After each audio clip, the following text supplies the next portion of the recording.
अनामिका मध्य प्रदेश से दिल्ली कॉलेज के लिए आई थी और अयान राजस्थान से उसी कॉलेज में पढ़ने आया था। अयान एक सीधा साधा सा लड़का है जो ना लड़कियों से ज्यादा बात करता है और ना किसी से ज्यादा मतलब रखता है। अयान की यह बात अनामिका को बहुत अच्छी लगती है और वह किसी ना किसी बहाने से अयान से बात करने की कोशिश करती है। अनामिका दिखने में क्यूट लगती है। कुछ ही समय में अयान और अनामिका की दोस्ती हो जाती है।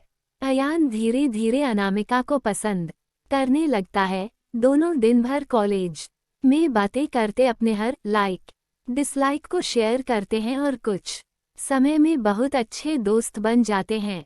अयान की लाइफ में पहले कभी कोई लड़की नहीं आई थी, जबकि अनामिका के पहले दोस्त थे और वह सबसे बात करती है। अयान को ये पसंद नहीं था। एक दिन बातों ही बातों में अयान अनामिका को अपने दिल की बात बता देता है। अनामिका उससे एक दिन का वक्त मांगती और कहती है मैं कल तुम्हें इसका जवाब दूंगी। अनामिका सोचती जब अयान कॉलेज पढ़ने आया था तब वह सिर्फ पढ़ाई पर ध्यान देता था, पर अब उसका पूरा ध्यान मुझ पर रहता है।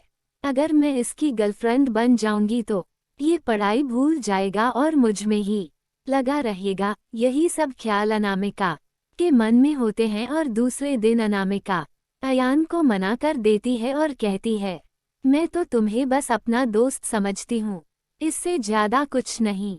मैं यहाँ पढ़ने आई हूँ और कुछ करने नहीं। तुम चाहो तो मेरे दोस्त रह सकते हो।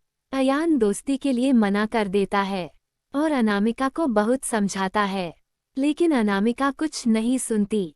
अयान को ये बात बहुत बुरी लगती है और वह अनामिका से बात करना बंद कर देता है। कुछ दिन कॉलेज भी नहीं आता है। अब अनामिका को भूल कर पूरा ध्यान पढ़ाई में लगाता है और ना किसी से ज्यादा बात करता है और ना मतलब रखता है। देखते देखते कॉलेज बीत जाता है और सब अलग अलग हो जाते हैं। अयान कॉलेज में टॉप कर जाता है और सबसे पहले नौकरी पा लेता है। 2-3 साल बीत जाते हैं। ना अयान को अनामिका का पता रहता है और ना अनामिका को अयान का कुछ पता रहता है। अयान अपनी कंपनी छोड़ कर एक नई कंपनी में ज्वाइन करता है, जिसमें उसकी पोस्ट पहले से बहुत अच्छी और पगार दुगनी रहती है। जब अयान पहले दिन ऑफिस जाता है तो उसे पता चलता है अनामिका इस ऑफिस में उसकी जूनियर है। वह उस पर बिल्कुल भी ध्यान नहीं देता है और काम में ही लगा रहता है।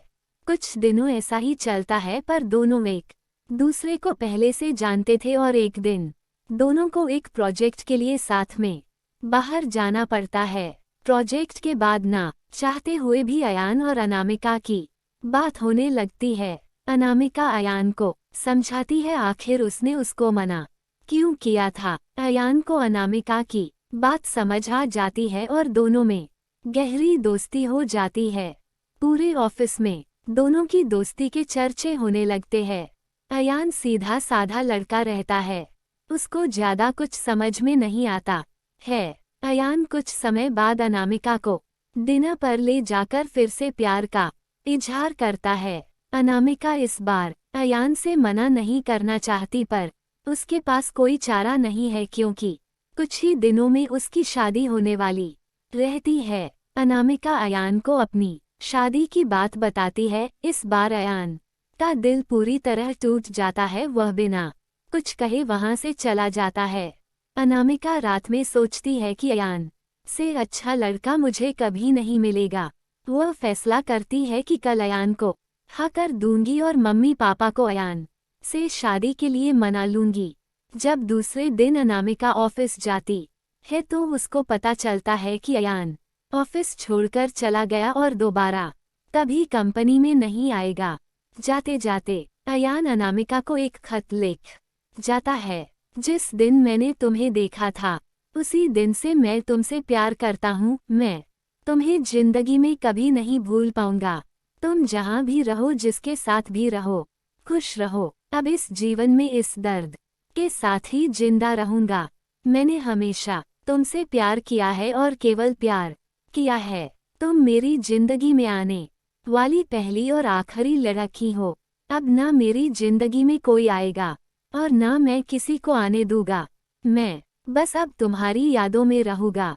आज के बाद पूरी जिंदगी में तुम्हें कभी अपनी शकल नहीं दिखाऊंगा। बस भगवान से यही दुआ करता हूँ तुम जहाँ भी रहो खुश रहो और शादी के लिए बहुत बहुत शुभकामनाएं। अनामिका आयन को खोजने की बहुत कोशिश करती है पर कई साल के बाद भी उसको अयान नहीं मिलता और वह अपने माँ बाप की पसंद के लड़के के साथ शादी कर लेती। इस तरह दोनों हमेशा हमेशा के लिए एक दूसरे से बिछड़ गए और दर्द के साथ अपनी जिंदगी व्यतीत करते हैं। दोस्तों, आप सभी को हमारी कहानी कैसी लगी हमें कमेंट करके जरूर बताएं और वीडियो को लाइक शेयर जरूर करें। हम आगे भी ऐसे ही और कहानियाँ लेकर आएंगे।